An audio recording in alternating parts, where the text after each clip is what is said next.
내가 이걸 할 때는 내가 의사라는 느낌이 살짝 들어요.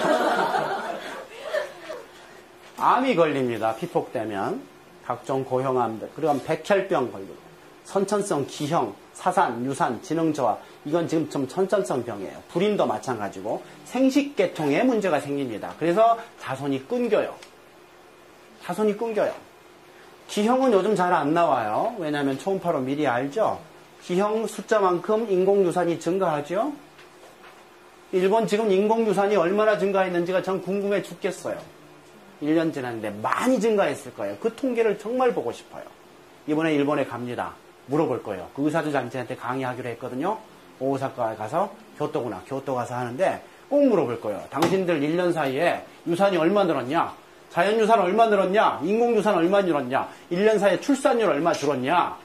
제일 중요한 데이터입니다. 그거 꼭 물어보고 올 거예요. 아무리 찾아봐도 없어요. 제일 중요한 유산. 심근경색. 이거는 암 환자보다 더 많이 생깁니다. 그렇게 알고 있어요, 제가.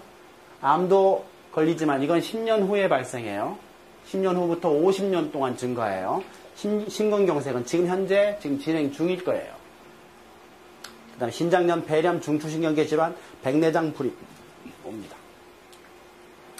86년도에 체르노빌 사고 났어요. 5년 후부터 시작해서 살살살 하더니 10년 지난 다음부터 본격적으로 갑상선암 환자가 증가해요.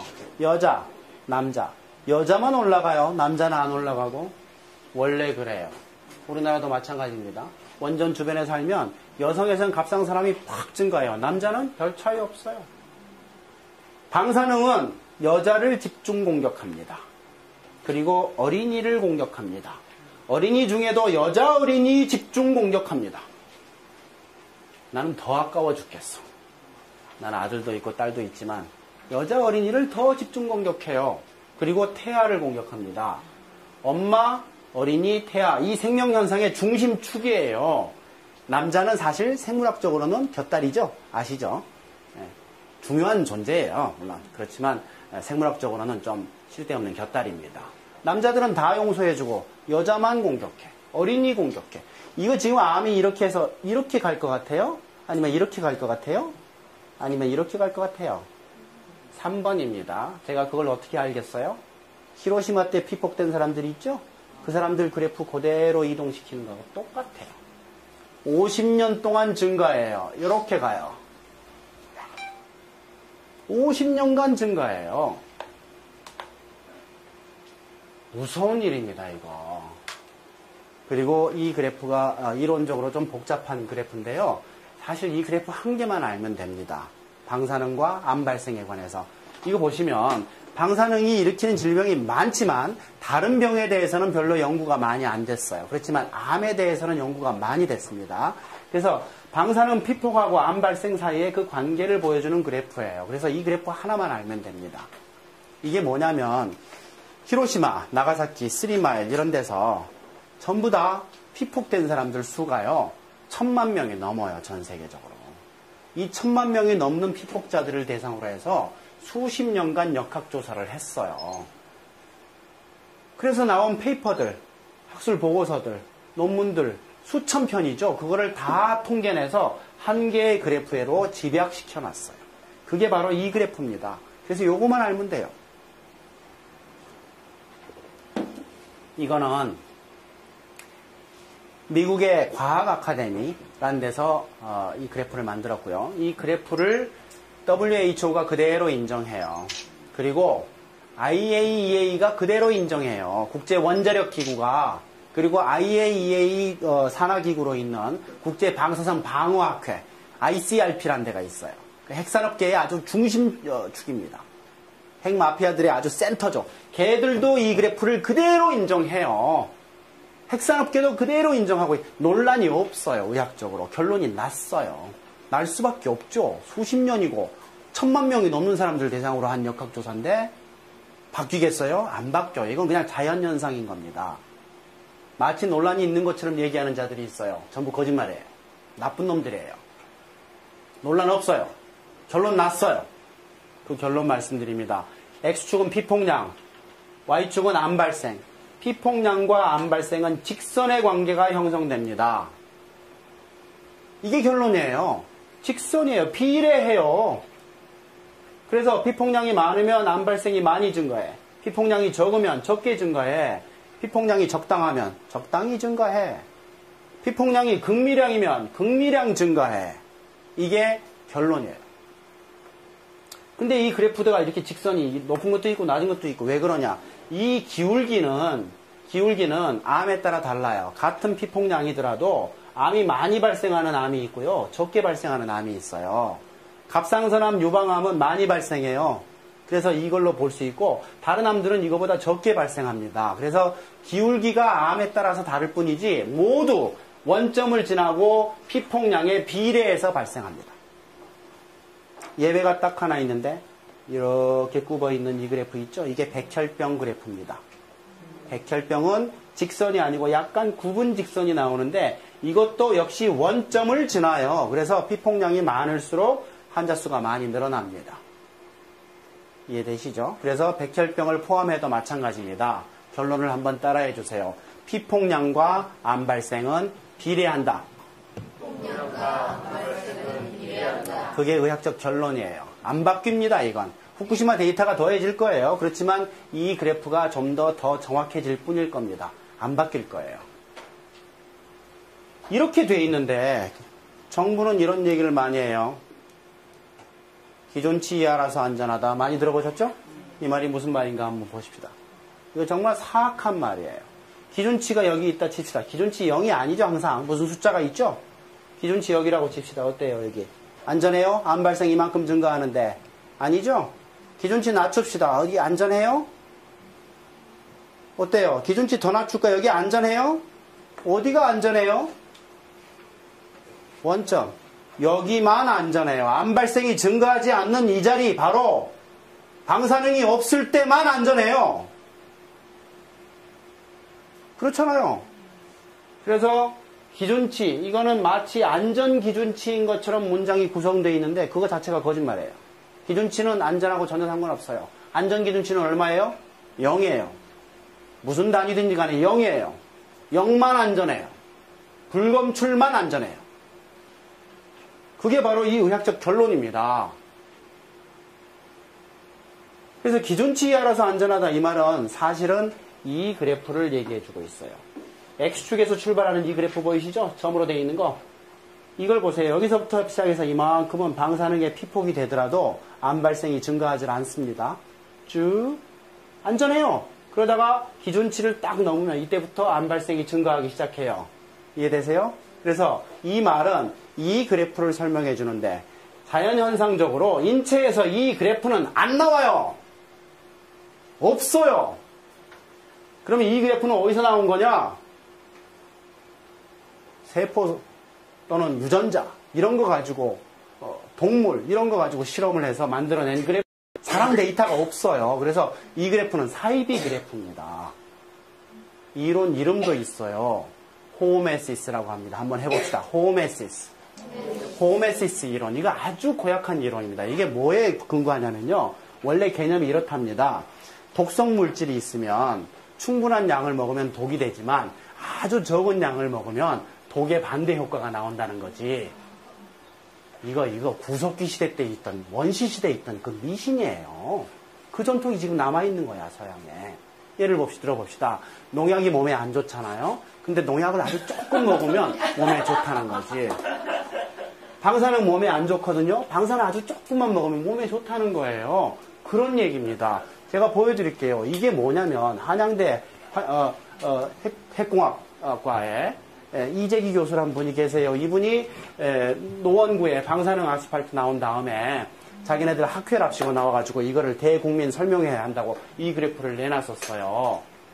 그 파일 그대로 받은 겁니다. 방사선의 피폭량이 되면 그러면 이쪽은 이득이고 이쪽은 해악인데 원래는 이렇게 생겼잖아요. 직선으로. 그런데 적은 양의 방사능은 이득이 있다는 거예요. 그리고 양이 많아지면 해악으로 간다. 이런 얘기예요. 농약을 조금만 먹으면 몸에 이롭다는 거지. 방사능도요. 이게 지금 뭐예요? 암 발생이 증가하잖아요. 근데 양이 적을 때는 이게 이득이 있어. 암 예방 효과가 있다는 거예요. 그 뜻이에요, 이게. 이게 바로 호메시스 이론이에요. 이 호메시스 이론의 특징이 뭔 줄 아세요? 이거 보십시오. 호메시스 이론의 특징. 전설량에서는 암 발생이 증가하지 않고 오히려 암 발생을 억제해준다. 방사능을 조금 쬐면은 암 예방 효과가 있다는 거예요. 인체 데이터가 없어요. 주로 세포 수준의 연구 결과이고 미국 핵산업계가 막대한 돈을 지출해서 만든 거예요. 한국 같으면 한수원이 낸 돈 가지고 연구한 겁니다. 국제적으로 인정받지 못하는 사이비 이론이에요. 호메시스 얘기하는 사람들, 이건 아주 나쁜 자들입니다. 악한 자들이라고 봐야 돼요. 공학 전공자들이 꼭 발표해요, 이거는. 의학 논문인데, 인체에 대한 영향이잖아요, 방사능에 대한. 이게 의학적인 내용이잖아요. 왜 공대 교수들이 발표를 해, 이걸? 이재기 교수, 공대 교수예요, 원자력공학과. 그런 사람이 의학 논문을 발표를 해. 이런 사람들이 하는 얘기가 뭐예요? 기준치 이하라서 안전하다. 이 말을 해요. 이 말은 아주 사악한 말입니다. 국민들은 잘 모르니까 이거 다 설명을 제가 할 수가 없잖아요. 그러니까 이 말을 얼추 믿어요. 기준치 이하라서 안전하다. 안심하고 피폭되죠. 기준치 이하니까 그냥 먹어도 돼요. 명태 다 먹고 있잖아요. 아무 걱정 없이. 피폭량을 증가시키는 효과가 있죠. 그러면 암 환자 수가 증가되겠죠? 그 암 환자 중에 일부는 대개 그 암으로 죽어요. 이렇게 텔레비에 나와서 말하는 것은 무슨 행위예요, 그러면? 암 환자 수와 암에 의한 사망자 수를 증가시키는 행위죠? 더 쉽게 얘기하면 살인 행위죠. 이렇게 말하는 놈들은 살인자예요, 그래서. 도저히 용서할 수 없습니다, 이 얘기하는 놈들은. 우리나라 피폭 경로를 좀 보시면요. 2006년도 체르노빌 사고 난 다음에 20년이 지난 후에 우크라이나 정부가 얘기를 했어요. 우크라이나 국민들 중에서 음식을 통한 피폭이 대부분이다라고 발표를 했어요. 직접 피폭되는 것도 있을 것이고 호흡을 통한 내부 피폭도 있을 것이고 음식을 통한 피폭도 있는데 그게 대부분이다. 그러니까 이렇게 볼 수 있습니다. 한국에 살면서 일본산 음식만 계속 먹어. 그러면 일본 사는 사람하고 똑같이 피폭되는 거예요. 90%가 똑같아요. 일본에 살면서 일본산 음식 절대 안 먹어. 그러면 한국에 사는 거하고 똑같아요. 그렇게 보시면 됩니다. 문제는 일본산 수산물이 그대로 수입되고 있어요. 냉장 명태, 냉동 고등어, 활돌, 돔, 활방어, 냉장 대구 2012년에만 3월까지 50회, 제가 6월까지 또 조사했어요. 정부한테 또 물어봤더니 정부가 답이 왔어요. 한 100회쯤 돼요. 그리고 방사능에 오염된 수산물의 총 수입된 양이 2,500톤쯤 돼요. 그게 지금 국민들 입속에 다 들어갔어요. 그리고 그 오염 범위는 0.5에서 25베크렐쯤 됩니다. 후쿠시마 앞바다에서 가장 많이 오염된 게 25베크렐이에요. 그런데 우리나라 기준치가 얼마냐? 100베크렐이에요. 기준치의 4분의 1밖에 안 돼. 기준치 이하라서 안전하다. 다 유통됐어. 국민 전체가 피폭이 됐고, 되고 있고, 앞으로 될 거예요. 기준치 얘기를 조금만 더 할게요. 기준치에는요, 방사능 기준치는 일단 방사능 단위가 두 가지가 있습니다. 하나는 베크렐, 하나는 밀리시버트예요. 들어보셨을 겁니다. 베크렐은 방사능 물질의 단위예요. 그래서 1kg당 몇 베크렐이냐? 베크렐 per kg라는 게 단위입니다. 이 지금 커피인데 이 커피가 지금 방사능에 오염됐다 치면 이 커피 안에 들어있는 방사능 물질의 양이에요. 그 단위가 베크렐 per kg이에요. 그리고 피폭자, 내가 피폭량, 인체의 피폭량은 밀리시버트라고 하는 단위인데 그거는 밀리시버트 per year입니다. 1년에 한 사람당 몇 밀리시버트 피폭되냐. 방사능 물질이 여기 있고 내 몸이 여기 있어요. 내가 지금 피폭되고 있어요. 자, 그러면 이 둘 간의 관계가 밀접하겠죠. 방사능 물질이 10배가 됐어요. 거리는 똑같은데 그럼 피폭량이 늘겠죠. 몇 배 늘겠어요? 10배 늘어요. 얘가 100배가 되면 피폭량도 100배가 됩니다. 그렇겠죠. 그 다음에는 거리가 문제예요. 방사능 물질이 여기 가만히 있는데 내 거리가 10배 가까워졌어. 피폭량이 증가할까요? 그대로 있을까요? 증가하겠죠? 10배 증가할까요? 아니에요. 이거는 제곱으로 증가해요. 100배 증가합니다. 10배 멀어졌어요? 그러면 피폭량이 10분의 1로 줄까요? 아니에요. 100분의 1로 줄어요.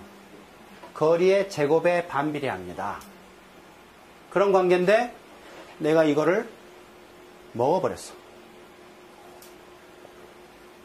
몇 배 가까워졌죠? 한 1000배 가까워져요. 그러면 피폭량은 그 제곱으로 가요. 그렇지 않겠어? 이건 비교할 수가 없는 거예요. 밖에 있고 이렇게 쬐는 걸 이걸 뭐라고 그래요? 외부 피폭이라고 하죠? 먹어버리는 걸 뭐라고 그래요? 내부 피폭이라고 그래요. 음식을 통한 내부 피폭. 그래서 음식을 통한 피폭이 대부분인 거예요. 아무리 작은 양이라도 밖에서 쬐는 거하고 먹어버린 거하고는 예의가 다릅니다. 차원이. 그래서 방사능이 오염된 음식은 아예 안 먹어야 된다는 거죠. 양 따질 필요가 없어요. 아까 원점을 지났잖아요. 그래프에서. 극미량이면 극미량 증가해요. 적당량이면 적당량 증가해요. 그거 따질 필요가 없어요. 방사능이 있으면 안 먹으면 돼요. 가능하다면 지금 우리나라에서 냉장 명태 얘들만 지금 방사능에 오염이 돼 있단 말이에요. 딴 것들은 오염 안 돼 있어요. 제가 측정기를 사서 측정하는 거 아시죠? 예, 모금해서 여러분도 아마 모금 좀 하셨을 것 같은데 해보면 그렇게 나와요. 그래서 우리 주변에 있는 뭐 갈치, 조기, 이 서해안, 남해안, 우리 연안에서 나오는 것들 측정해보면 안 나와요. 0이에요. 불검출. 안전해요, 그거는. 일본산, 명태 내가 4번 쟀거든요. 4번 다 나왔어요. 어쩌란 말이야, 이걸. 명태 우리나라에서 안 잡힙니다. 생태는 모두 일본산이에요. 동태는 다 러시아산이에요. 러시아산, 이제 못 믿습니다. 일본에서 쿠류 해류인가 뭐 구로샤와 해류인가 뭐 있죠. 그래서 올라갔어요. 러시아까지 다 갔어요. 러시아산 끝났다고 봐야 됩니다. 이제는 작년에는 괜찮았지만 이제는 안 된다 이렇게 봐야 됩니다. 측정해보고 싶어 죽겠어요. 정밀 측정기 좀 샀으면 좋겠어요. 그래서 지금 모금을 했어요. 그래서 샀어요. 들어와요. 한 달 후에. 그때부터는 밤새서 잴 거야. 나 이거 재고 싶어서 얼마나 오랫동안 참았는 줄 알아요? 정밀 측정기가 없으니까 얼마나 소름 받은 줄 알아요? 제가 측정기를 또 모금을 해서 샀는데 이게 정밀한 게 아니에요. 그래서 이거 확인하기 위해서 정밀 측정기가 있는 정부기관에다가 하는데 처음에 한번 해주더라고. 그러더니 그걸 가지고 내가 강의도 하고 문제 일으키잖아요. 다음부터는 이 핑계 저 핑계 대고 안 재줘요. 다양하더라고 안 재주는 게. 그래서 포기했습니다. 그래서 지금 사죠. 다음 달에 들어옵니다. 들어오기만 하면 나는 그 다음부터는 강의 그만두고 밤새도록 잴 거예요. 재고 싶은 게 지금 쌓여 있어요. 동해바닷물부터 시작해서 다 재버릴 거예요. 기준치 보십시오. 지금 기준치가요. 이 100베크렐로 돼 있죠. 원래 한국하고 일본이 먹을 거에서는 370베크렐 킬로그램당 이런 기준치가 있었습니다. 근데 후쿠시마 핵사고 난 다음에 이 기준치를 일본 정부가 500으로 올렸어요. 그 다음에 어떤 일이 일어났냐. 500베크렐 이상 되는 음식 유통 금지. 499까지는 유통시켰어요. 기준치에 알아서 안전하다면서. 501은 위험하고 499는 안전한 거예요. 일본은. 그렇게 1년을 했는데 1년 지나 보니까 500 넘는 게 거의 없네. 그래서 일본 정부가 기준치를 낮췄어요. 하루아침에 100으로 5분의 1로 낮췄어요. 또 어제까지 안전하던 400베크렐이 오늘은 기준치의 4배가 된 거지. 그게 안전 기준치예요? 이 기준치는 안전하고 전혀 상관없어요. 지금 100베크렐을 낮췄죠? 100베크렐까지 안전하다는 증거가, 의학적 증거가 전혀 없어요. 논문 한 편도 불가능합니다. 아셨어요? 그래서 기준치, 마치 안전과 관련이 있고 의학적 근거가 있는 것처럼 얘기하죠? 다 거짓말이에요. 아무 상관없어요. 그 기준치 의사가 정해요? 아니에요. 한수원 직원하고 공무원하고 몇 사람이 정하는 거예요. 핵산업계가 정하는 겁니다. 기준치. 안전하고 전혀 상관없어요. 의학적 그 근거 전혀 없어요. 전무 한 편의 논문도 없어요. 그걸 보셔야 됩니다. 한국은 더 재밌는 게 지금 370베크렐이죠. 그런데 사고 난 일본이 100이네. 우린 사고 안 났는데 370이네. 어떻게 된 거예요? 그래서 일본이 100으로 낮춘 날 우리도 같이 100으로 낮췄어요. 근데 다 낮춘 게 아니에요. 일본 3만 100으로 낮췄어. 뭐 하는 짓이에요, 그게? 낮출 필요 없잖아요. 일본이 알아서 100 이하만 수출하는데. 그래서 우리나라는 지금 기준치가 두 가지예요. 국산과 미국산, 중국산 이거 다 370이에요. 일본 3만 100이에요. 그게 안전하고 관련 있어요? 국산은 370까지 안전하고 일본산은 100까지 안전해요? 말이 안 되는 소리죠. 그러면서도 무슨 기준치에 알아서 안전하다? 마치 안전과 관련된 것처럼 기준치가 자기네들이 마음대로 정한 기준치인데, 그리고 그 기준치는 나라마다 다 달라요. 나라마다 다 달라요. 우리나라는 두 개 있잖아. 일본산하고 국산이 다 다르잖아. 그게 무슨 인체에 근거가 있는, 의학적 근거가 있는 거예요. 웃기는 얘기입니다. 전혀 안전과 관련이 없다. 그리고 그 기준치는, 안전기준치는 0이다. 숫자가 있으면 무조건 그만큼 비례해서 암 발생이 증가한다. 그렇게 아셔야 됩니다. 그래서 반드시 이것들 우리 국민들한테 안 들어오게 막아줘야 되는데, 우리 정부가 지금 우리 국민들 편이 아니죠? 도쿄전력 편이잖아요. 도쿄전력 편이잖아요. 세금을 도쿄전력이 한국 정부에게 내고 있는 듯하게 행동해요. 우리나라 헌법 1조가 그렇다면서요. 모든 권력은 국민으로부터 나온다. 그거 바꾸고 싶어요. 대한민국의 모든 권력은 도쿄전력에서 나온다. 이렇게 바꾸고 싶어요. 이 기준치 100, 370 누구를 위해서 정한 거예요? 후쿠시마에서 제일 높은 게 25예요. 기준치의 4분의 1밖에 안 돼요. 아무리 방사능에 많이 오염돼도 기준치 이하라서 안전해요. 다 먹어주세요. 이렇게 하고 있어요. 왜 우리 국민을 편을 들지 않을까요? 정부는 지금 가해자의 편에 들고 있어요. 왜 그럴까요? 재밌는 거는 일본산 수산물 말고 국내산에 나오는 게 딱 하나 있어요. 표고버섯이. 표고버섯. 표고버섯이란 말을 내가 안 써놨네. 표고버섯. 모든 버섯이 다 그런 거 아니에요. 표고버섯만. 여러 가지 재봤는데 다른 건 안 나와요. 표고버섯만 나왔어요. 다 재보진 않았습니다. 그렇지만 제가 재본 몇 가지가 있는데 하여튼 표고버섯만 나와요. 이상하다. 그래서 또 재봤어요. 또 나와요. 그래서 북한산을 사서 재봤어요. 또 나와요. 이야, 이거 웃긴다. 그러고 난 다음에 문헌을 봤더니 체르노빌 사고 때도 이상한 버섯이 하나 있는데 그게 세슘이 쫙 올라가는 버섯이 있어요. 세슘을 아주 잘 빨아들이는 놈이죠. 표고버섯이 그래요. 그럼 표고버섯은 앞으로 먹으면 안 돼요. 얼마 동안? 영원히. 일본산 생선은 300년만 안 먹으면 돼요. 그 다음에 먹을 수 있어요. 물론 그 사이에 살싸고 안 나야 되지만 표고버섯은 아니에요. 빨아들인 놈이라서 영원히 안 돼요. 그래서 유언장에 써놓으세요. 내 후손들은 표고버섯은 끝까지 먹지 말아라. 그리고 일본산 수산물은 300년간 먹지 말아라. 2300년부터 먹을 수 있다. 이렇게 해놓으시면 돼요. 주민역학조사 결과 아까 말씀드렸지만 원전 주변에 사면은 위암, 간암 30%, 40% 더 발생한다. 여자에서 유방암 50%, 갑상선암 150% 더 발생한다. 라는 사실이 입증이 됐고 이게 학회에서 공식적으로 발표가 됐어요. 근데 이 결과는 굉장히 희석된 결과예요. 이게 지금 한수원에서 돈을 내고 정부를 통해서 연구자들한테 가서 100억이 넘는 연구비를 썼고 20년 동안 조사를 한 거예요. 그러면 굉장히 좋은 데이터를 낼 수 있었는데 많은 문제들이 있었습니다. 그래서 이렇게 조금밖에 안 높은 거예요.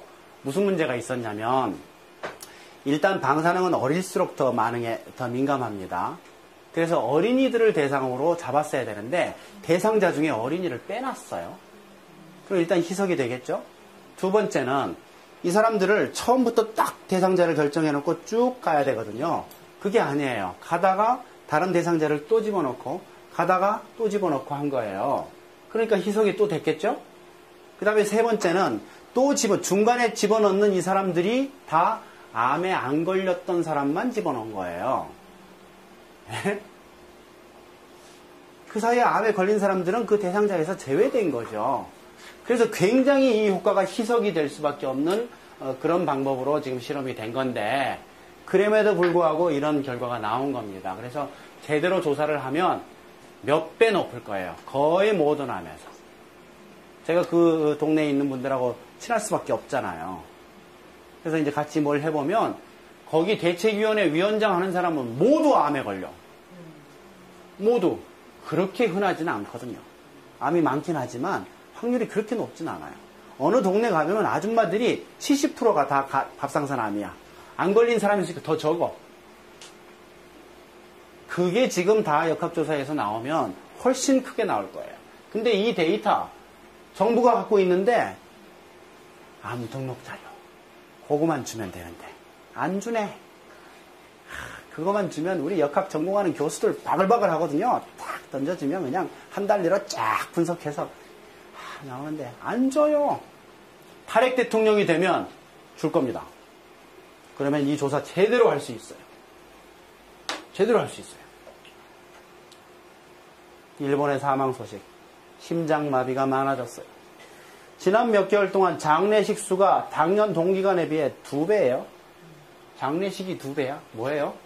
사망자 수가 2개가 된 거죠. 심장병으로 죽고 있습니다. 병원에서 쪼이는 방사능 안전할까요? 의사가 쪼여주는 건 안전하겠지. 아니에요. 똑같은 방사능이에요. 양을 보십시오. 1mS가 기준치예요. 피폭량 기준치가. 그래서 허리 엑스센 사진 한 장 찍으면 1년치. 가슴 엑스센 한 장 찍으면 이거는 50장 찍으면 1년치예요. 이런 정도는 그냥 찍어도 됩니다. 아무 증상 없이도. 그렇게 생각하시면 돼요. 근데 바륨 이용한 대장, CT 이런 건 10년치, 8년치 이렇게 가요. 스펙트 이런 건 20년치 이렇게 돼요. 이런 거는 양이 굉장히 많은 겁니다. 지금 전 세계적으로 통계를 보면 병원에서 찍는 방사능 양이 한국과 일본이 거의 탑이에요. 피폭량이 굉장히 많습니다. CT를 굉장히 많이 찍어요.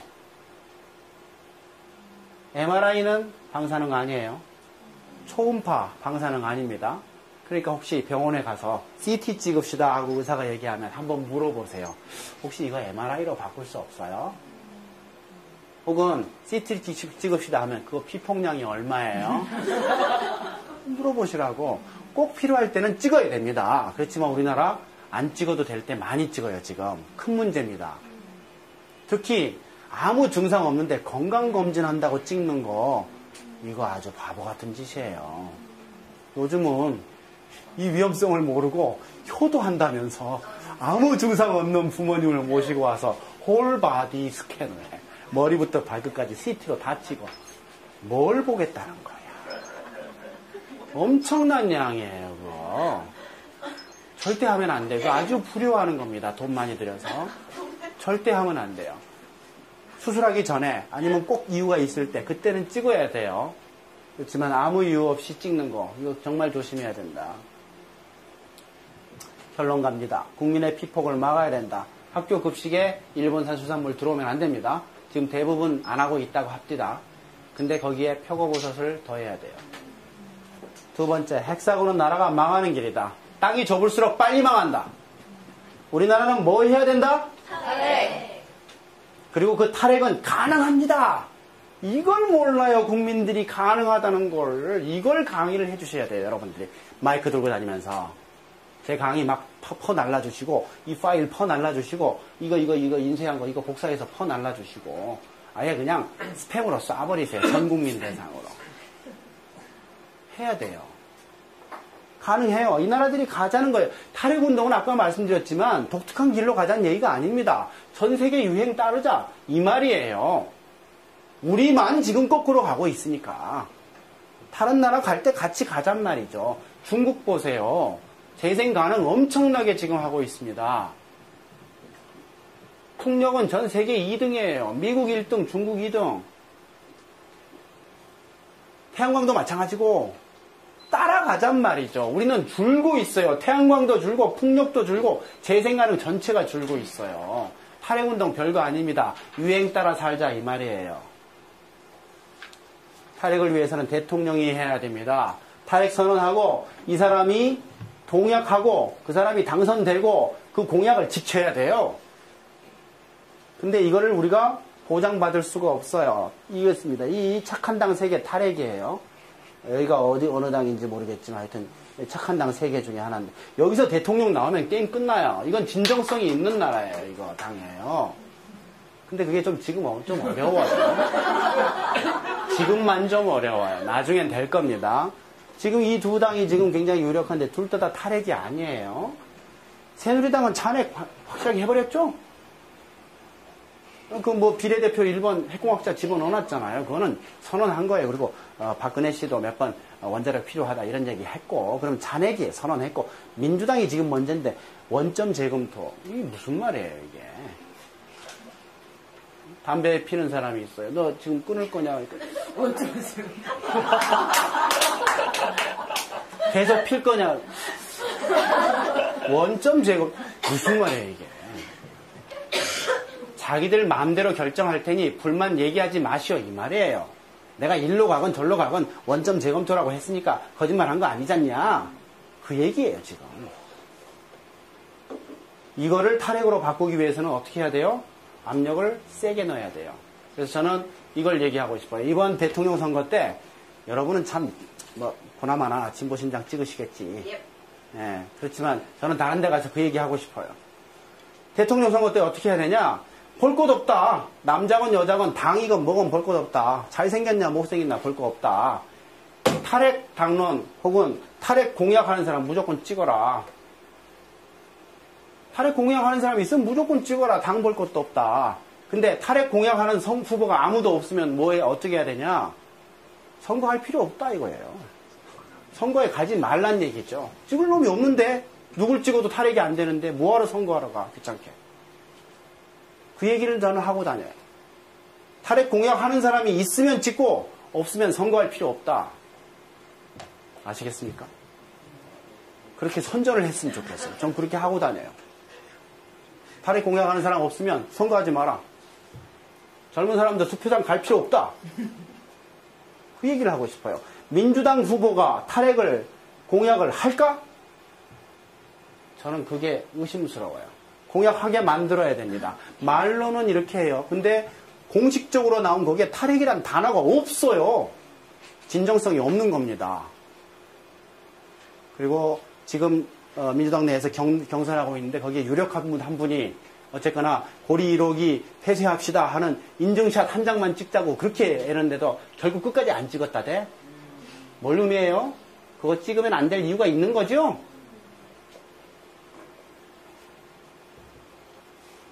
어떻게 해야 될지 모르겠어요. 저는 그래서 사실 사회운동 4년밖에 안 됩니다. 여러분 경력 좀 되시죠? 예, 이 상황에서 어떻게 해야 대통령을 탈핵 대통령 만들 수 있을지 연구 좀 해주십시오. 저는 모르겠어요. 어떻게 해야 될지.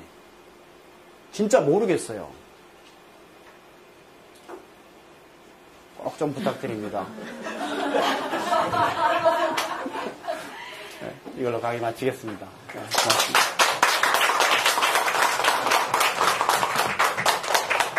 혹시 질문 있으면 몇 개 받을까요? 있으실지 모르겠지만. 예, 자연스럽게 자유롭게 좀 질문 시간이 좀 되긴 했는데요. 네. 다른 분 질문 준비하실 동안 네. 유치한 질문. 아까 그 핵산업이 전망이 없다. 사양산업이다 이랬잖아요. 예. 재생가능한 에너지 산업이 이렇게 50%씩 증가하고 있는데 일정한 정도까지 재생가능한 에너지를 도입하면 더 이상의 성장 가능성은 없잖아요. 무슨 얘기죠? 재생 가능이 끝까지 쭉 성장할 거냐? 그 아니면 그것도 재생가능한 세츄레이션 에너지로 되겠다? 웬만한 전기 생산을 하게 된다면 더 계속 건설하지 않아도 되는 어느 시점엔가는 올 거 아니에요. 아, 재생 가능도? 네. 그렇겠죠. 그죠? 네, 그러면 우리가 쓰고 있는 거 다 만들면 더 그 이상 만들 필요 시점에서는 걔는 더더욱이나 관리 비용이나 이런 게 더 줄기 때문에 산업적 경제성은 떨어진다고 볼 수 있지 않을까.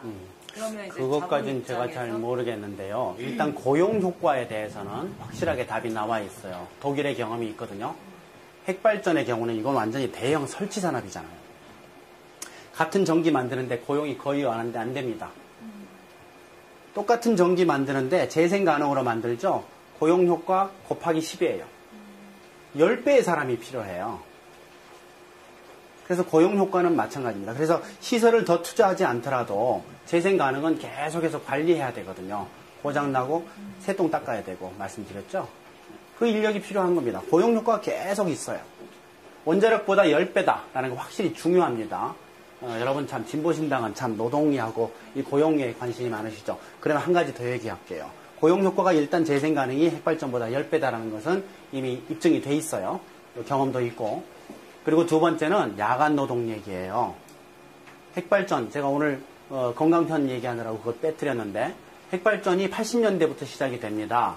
핵발전을 하게 되면 밤에 전기가 남아요. 이거 전격으로 계속 만드니까. 국민들이 자느라고 전기를 안 쓰잖아요. 그래서 야간에 전기요금을 싸게 줘요. 심야 전기. 그거를 산업계에도 그렇게 주기 시작했어요. 그러니까 산업계가 이제부터는 밤에 야간 노동을 하면 수당을 주고도 남는 장사가 된 거예요. 그래서 80년대 핵발전소 한참 많이 지을 때, 야간 전기 많이 남을 때, 그때 야간 노동이 시작됐어요.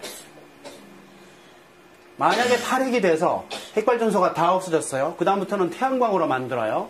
밤에 전기를 싸게 줄 이유가 없어졌어요. 그러면 야간 노동 할 만한 경제성이 생기겠냐는 거죠. 저는 핵발전소 없어지면 야간 노동 없어진다고 생각합니다. 노동자들이 탈핵 운동을 해야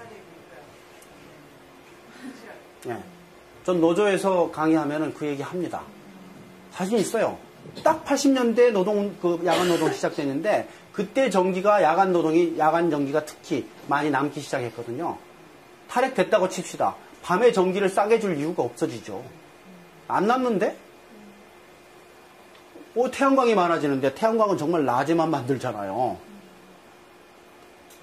전기요금이 똑같은데 오히려 더 비싼데 야간 노동을 해요? 택도 없죠. 없어집니다. 탈핵되면. 야간 노동 없애려면 반해운동 해야 돼요. 네. 이거 좀 이렇게 잘라가지고 좀 많이 좀 노동계에 막 뿌려주시고 이렇게. 진짜 그렇게 생각합니다. 사실이에요.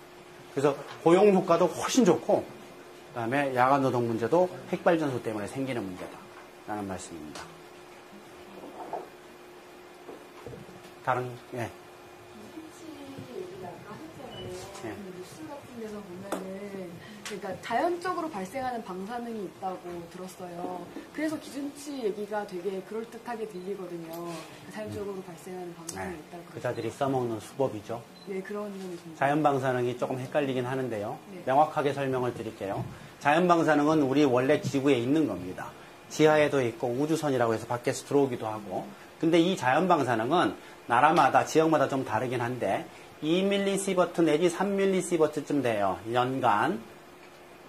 그거는 근데 자연 방사능도 똑같은 방사능이에요. 암 발생을 그만큼 시킵니다. 양에 비례해서. 병원에서 쬐는 것도 똑같고 자연 방사능도 똑같아요. 그러나 이 자연 방사능은 누굴 탓할 수가 없어. 그렇죠? 그리고 피할 길도 없어요. 그래서 기준치에 자연 방사능은 제외합니다. 기준치가 1mSv로 돼 있죠. 이건 인공 방사능만 따진 거예요. 그래서 자연 방사능은 우리가 생각을 하질 않습니다. 그러나 자연 방사능도 똑같은 방사능이라서 그만큼의 효과를 낸다. 이렇게 보시면 아주 깨끗하죠. 그래서 기준치에는 자연 방사능을 고려하지 않는다. 그러나 자연 방사능도 암 발생은 그 양에 비례해서 시킨다. 근데 양이 적고 그리고 누굴 탓할 수가 없고 사실은 그 자연 방사능 때문에 우리가 진화해 왔어요. 생물 진화의 원동력이에요, 그게.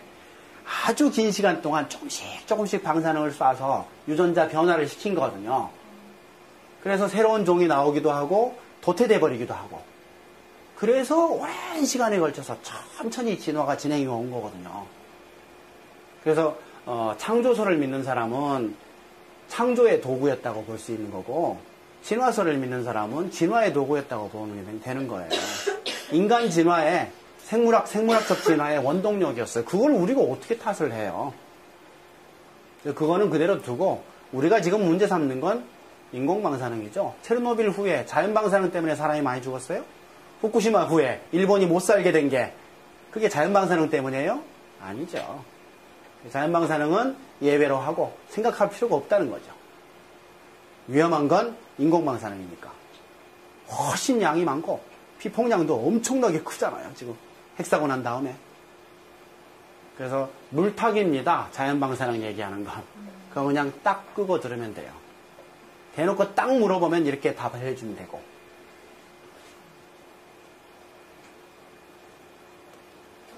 예, 또 하십시오. 예. 다 풉시다, 오늘. 예.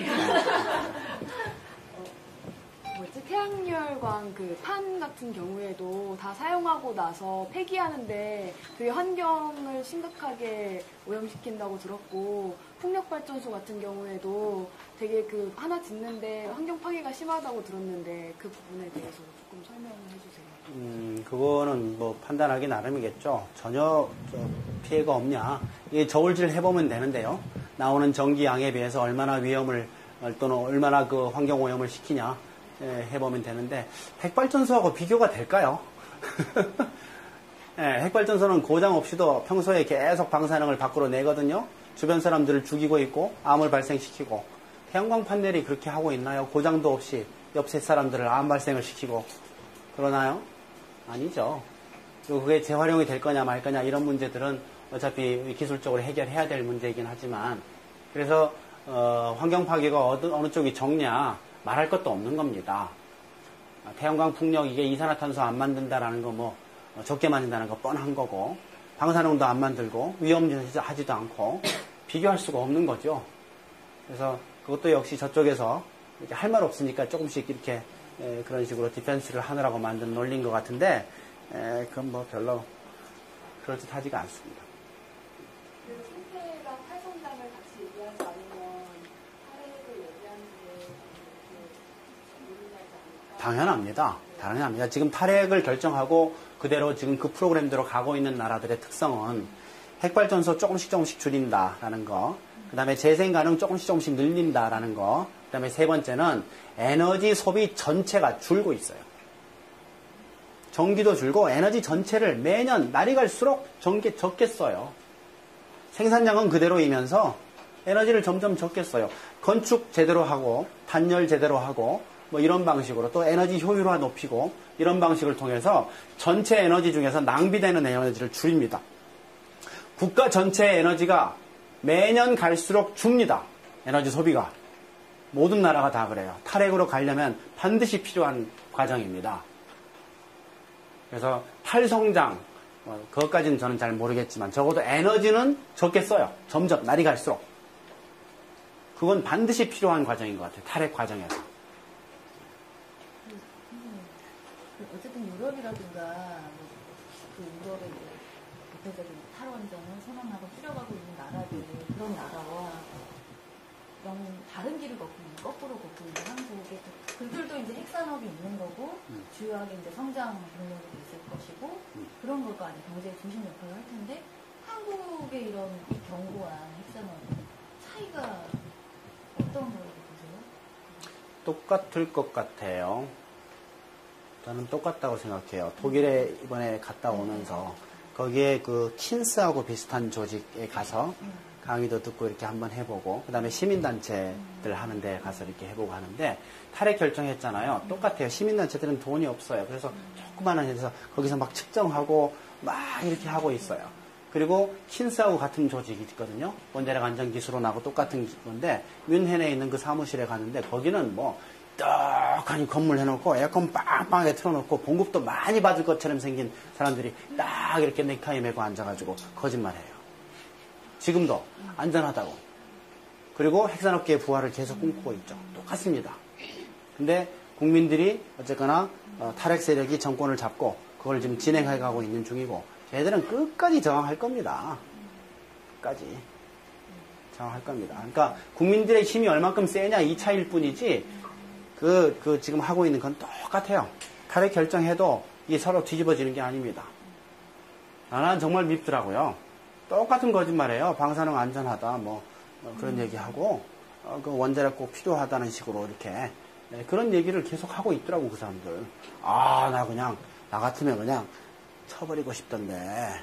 필요 없잖아요. 그 기관 전체를 그냥 문 닫아버리고 싶은데, 그렇게 안 하고 참을성 있게 이렇게 하고 있더라고요. 정말 훌륭합니다. 네. 훌륭하더라고요.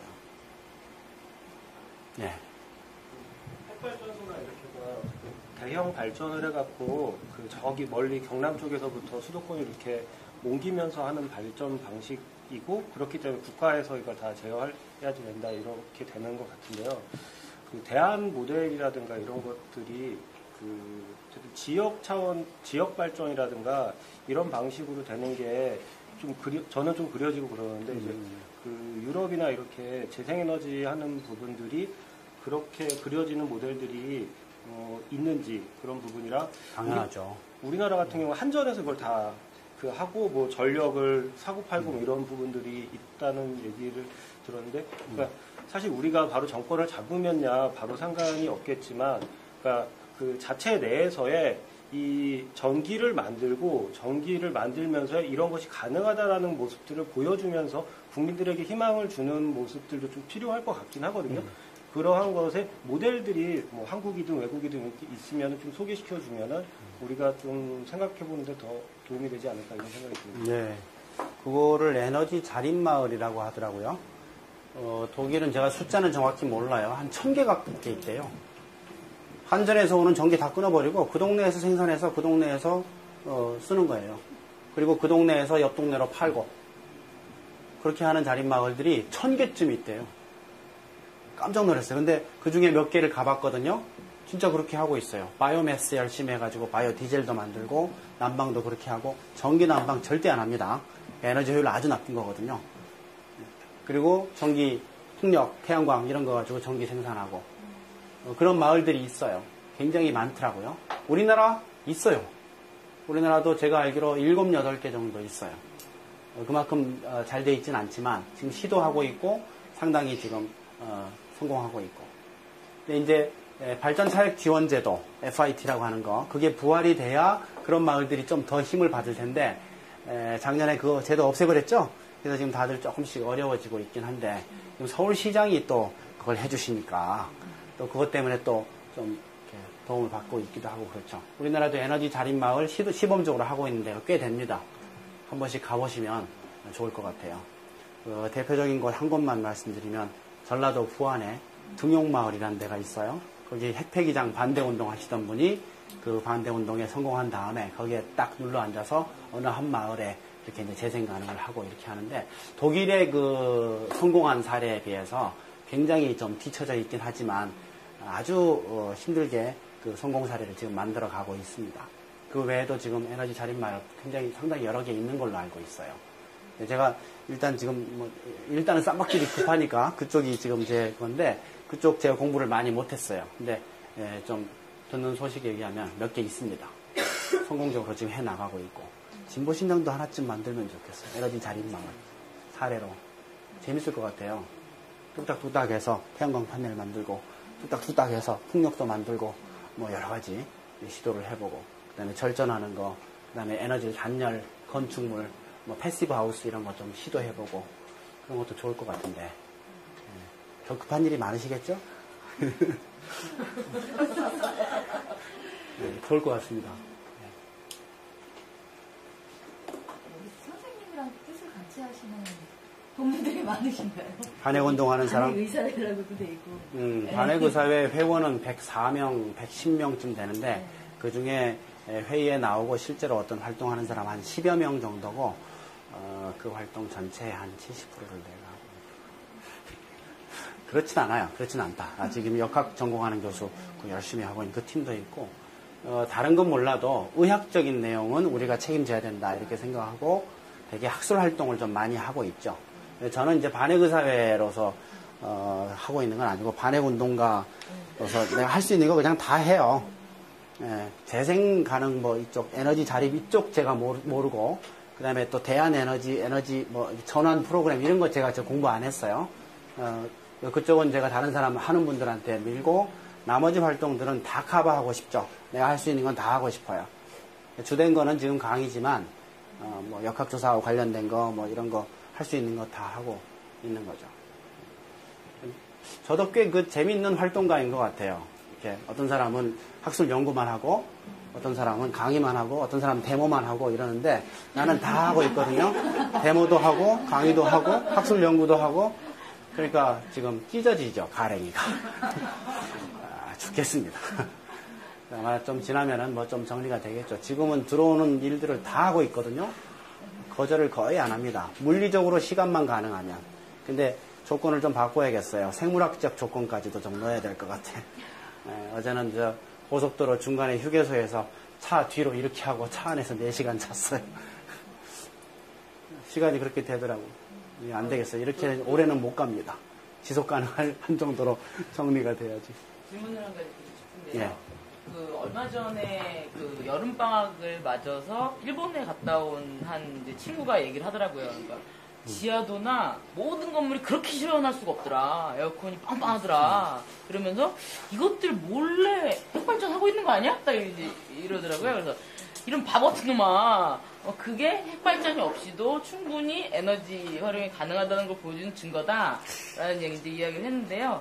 실제 이제 일본 같은 경우에 이제 이미 사고도 있었고, 그래서 이제 거기에 대한 대국민적인 그 의지가 상당히 높지만, 그 한국 같은 경우에는 국민적으로 사실 이제 정부의 선전 효과에 이제 상당히 이제 다들 그 익숙해 있고, 그리고 생각해보니까 남한 사회만 하면 위험한 게 아니라 북한에 또 핵무기도 있잖아요. 그렇게 생각해보니까 완전히 한 번도 날아가는 문제더라고요. 지금 강의를 듣다 보니까. 그래서 그 핵발전이 없이도 충분히 가능하다는 이야기를 재생에너지 그럼 또 언제 또 다 짓냐 또 이런 질문이 또 나올 거기 때문에 좀 그런 거를 좀 쉽게 그 설득할 수 있는 방법이 혹시 좀 뭐가 있을까요? 들이 갖고 있는 발전기, 자체 발전기를 가용하기 때문이에요. 우리나라도 다 있어요. 안 틀죠? 명료하군요. 네. 전기요금이 싼데? 이거 돌면 기름값 들고 더 돈이 많이 드는데 안 트는 거죠. 근데 만약에 지금 당장 핵발전소 다 셧다운한다. 전기 안 끊깁니다. 기업들이 비상발전기 돌려요.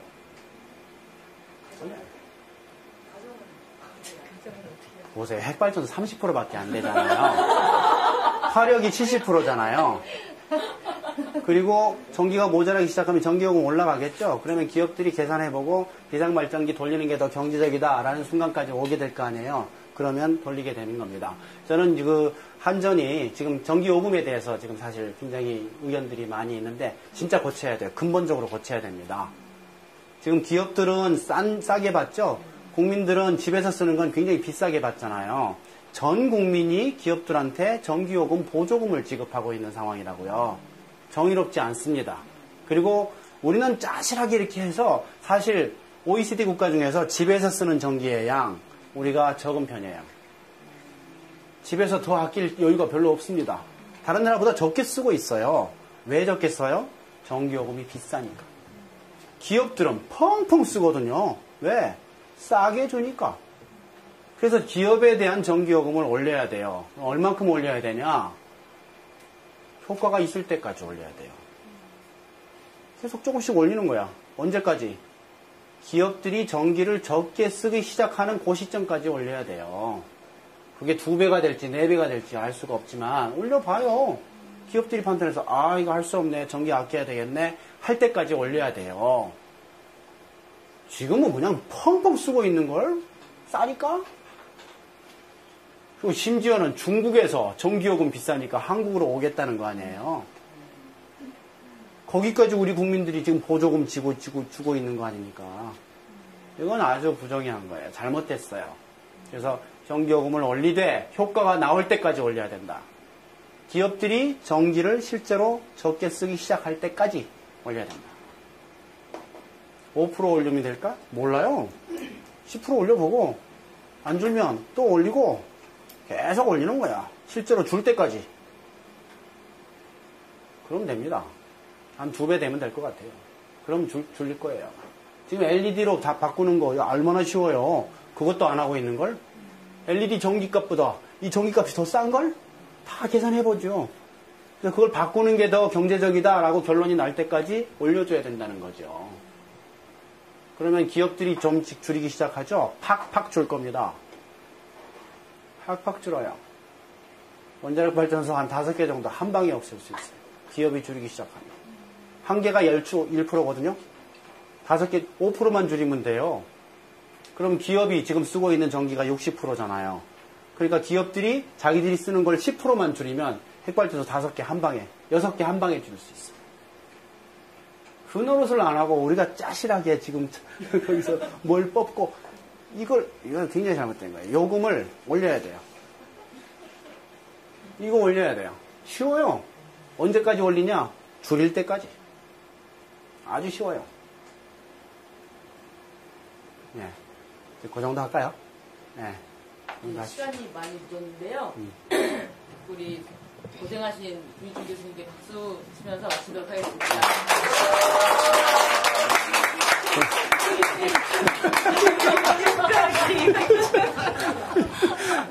남자. 여자만 올라가요. 남자는 안 올라가고. 원래 그래요. 우리나라도 마찬가지입니다. 원전 주변에 살면 여성에선 값싼 사람이 팍 증가해요. 남자는 별 차이 없어요. 방사능은 여자를 집중 공격합니다. 그리고 어린이를 공격합니다. 어린이 중에도 여자 어린이 집중 공격합니다. 나는 더 아까워 죽겠어. 나는 아들도 있고 딸도 있지만 여자 어린이를 더 집중 공격해요. 그리고 태아를 공격합니다. 엄마, 어린이, 태아 이 생명현상의 중심축이에요. 남자는 사실 생물학적으로는 곁다리죠. 아시죠? 네. 중요한 존재예요. 물론 그렇지만 생물학적으로는 좀 쓸데없는 곁다리입니다. 남자들은 다 용서해주고 여자만 공격해. 어린이 공격해. 이거 지금 암이 이렇게 해서 이렇게 갈 것 같아요? 아니면 이렇게 갈 것 같아요? 아니면 이렇게 갈 것 같아요? 3번입니다. 제가 그걸 어떻게 알겠어요? 히로시마 때 피폭된 사람들이 있죠? 그 사람들 그래프 그대로 이동시키는 거하고 똑같아요. 50년 동안 증가해요. 이렇게 가요. 50년간 증가해요. 무서운 일입니다, 이거. 그리고 이 그래프가 이론적으로 좀 복잡한 그래프인데요. 사실 이 그래프 한 개만 알면 됩니다. 방사능과 암 발생에 관해서. 이거 보시면 방사능이 일으키는 질병이 많지만 다른 병에 대해서는 별로 연구가 많이 안 됐어요. 그렇지만 암에 대해서는 연구가 많이 됐습니다. 그래서 방사능 피폭하고 암 발생 사이의 그 관계를 보여주는 그래프예요. 그래서 이 그래프 하나만 알면 됩니다. 이게 뭐냐면 히로시마, 나가사키, 쓰리마일 이런 데서 전부 다 피폭된 사람들 수가요. 1000만 명이 넘어요. 전 세계적으로. 이 1000만 명이 넘는 피폭자들을 대상으로 해서 수십 년간 역학조사를 했어요. 그래서 나온 페이퍼들, 학술 보고서들, 논문들 수천 편이죠. 그거를 다 통계내서 한 개의 그래프로 집약시켜놨어요. 그게 바로 이 그래프입니다. 그래서 요거만 알면 돼요. 이거는 미국의 과학 아카데미라는 데서 이 그래프를 만들었고요. 이 그래프를 WHO가 그대로 인정해요. 그리고 IAEA가 그대로 인정해요. 국제 원자력 기구가. 그리고 IAEA 산하기구로 있는 국제 방사선 방어학회 ICRP라는 데가 있어요. 핵산업계의 아주 중심축입니다. 핵 마피아들의 아주 센터죠. 걔들도 이 그래프를 그대로 인정해요. 핵산업계도 그대로 인정하고 논란이 없어요. 의학적으로. 결론이 났어요. 날 수밖에 없죠. 수십 년이고 1000만 명이 넘는 사람들 대상으로 한 역학조사인데 바뀌겠어요? 안 바뀌어요. 이건 그냥 자연현상인 겁니다. 마치 논란이 있는 것처럼 얘기하는 자들이 있어요. 전부 거짓말이에요. 나쁜 놈입니다. 이건. 후쿠시마 데이터가 더해질 거예요. 그렇지만 이 그래프가 좀 더 정확해질 뿐일 겁니다. 안 바뀔 거예요. 이렇게 돼 있는데 정부는 이런 얘기를 많이 해요. 기존치 이하라서 안전하다. 많이 들어보셨죠? 이 말이 무슨 말인가 한번 보십시다. 이거 정말 사악한 말이에요. 기준치가 여기 있다 칩시다. 기준치 0이 아니죠. 항상 무슨 숫자가 있죠. 기준치 여기라고 칩시다. 어때요 여기? 안전해요? 암 발생 이만큼 증가하는데 아니죠? 기준치 낮춥시다. 어디 안전해요? 어때요? 기준치 더 낮출까? 여기 안전해요? 어디가 안전해요? 원점. 여기만 안전해요. 암 발생이 증가하지 않는 이 자리 바로 방사능이 없을 때만 안전해요. 그렇잖아요. 그래서 기준치, 이거는 마치 안전기준치인 것처럼 문장이 구성되어 있는데 그거 자체가 거짓말이에요. 기준치는 안전하고 전혀 상관없어요. 안전기준치는 얼마예요? 0이에요. 무슨 단위든지 간에 0이에요. 0만 안전해요. 불검출만 안전해요. 그게 바로 이 의학적 결론입니다. 그래서 기준치 이하라서 안전하다 이 말은 사실은 이 그래프를 얘기해주고 있어요. X축에서 출발하는 이 그래프 보이시죠? 점으로 되어 있는 거. 이걸 보세요. 여기서부터 시작해서 이만큼은 방사능의 피폭이 되더라도 암 발생이 증가하지 않습니다. 쭉. 제가 이걸 할 때는 내가 의사라는 느낌이 살짝 들어요. 암이 걸립니다. 피폭되면. 각종 고형암들. 그리고 백혈병 걸리고. 선천성 기형, 사산, 유산, 지능저하. 이건 지금 좀 선천성 병이에요. 불임도 마찬가지고 생식계통에 문제가 생깁니다. 그래서 자손이 끊겨요. 자손이 끊겨요. 기형은 요즘 잘 안 나와요. 왜냐하면 초음파로 미리 알죠. 기형 숫자만큼 인공유산이 증가하죠. 일본 지금 인공유산이 얼마나 증가했는지가 전 궁금해 죽겠어요. 1년 지났는데 많이 증가했을 거예요. 그 통계를 정말 보고 싶어요. 이번에 일본에 갑니다. 물어볼 거예요. 그 의사들한테 강의하기로 했거든요. 오사카에 가서 교토 가서 하는데 꼭 물어볼 거예요. 당신들 1년 사이에 유산이 얼마 늘었냐? 자연유산 얼마 늘었냐? 인공유산 얼마 늘었냐? 1년 사이에 출산율 얼마 줄었냐? 제일 중요한 데이터입니다. 그거 꼭 물어보고 올 거예요. 아무리 찾아봐도 없어요. 제일 중요한 유산. 심근경색, 이거는 암 환자보다 더 많이 생깁니다. 그렇게 알고 있어요, 제가. 암도 걸리지만 이건 10년 후에 발생해요. 10년 후부터 50년 동안 증가해요. 심근경색은 지금 현재 진행 중일 거예요. 그 다음에 신장염, 폐렴, 중추신경계 질환, 백내장 불임 옵니다.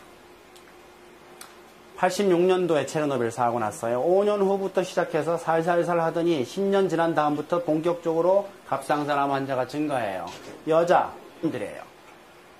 논란 없어요. 결론 났어요. 그 결론 말씀드립니다. X축은 피폭량, Y축은 암 발생. 피폭량과 암 발생은 직선의 관계가 형성됩니다. 이게 결론이에요. 직선이에요. 비례해요. 그래서 피폭량이 많으면 암 발생이 많이 증가해. 피폭량이 적으면 적게 증가해. 피폭량이 적당하면 적당히 증가해. 피폭량이 극미량이면 극미량 증가해. 이게 결론이에요. 근데 이 그래프가 이렇게 직선이 높은 것도 있고 낮은 것도 있고 왜 그러냐? 이 기울기는 암에 따라 달라요. 같은 피폭량이더라도 암이 많이 발생하는 암이 있고요. 적게 발생하는 암이 있어요. 갑상선암, 유방암은 많이 발생해요. 그래서 이걸로 볼 수 있고 다른 암들은 이거보다 적게 발생합니다. 그래서 기울기가 암에 따라서 다를 뿐이지 모두 원점을 지나고 피폭량에 비례해서 발생합니다. 예외가 딱 하나 있는데 이렇게 굽어있는 이 그래프 있죠? 이게 백혈병 그래프입니다. 백혈병은 직선이 아니고 약간 굽은 직선이 나오는데 이것도 역시 원점을 지나요. 그래서 피폭량이 많을수록 환자 수가 많이 늘어납니다. 이해되시죠? 그래서 백혈병을 포함해도 마찬가지입니다. 결론을 한번 따라해 주세요. 피폭량과 암 발생은 비례한다. 그게 의학적 결론이에요. 안 바뀐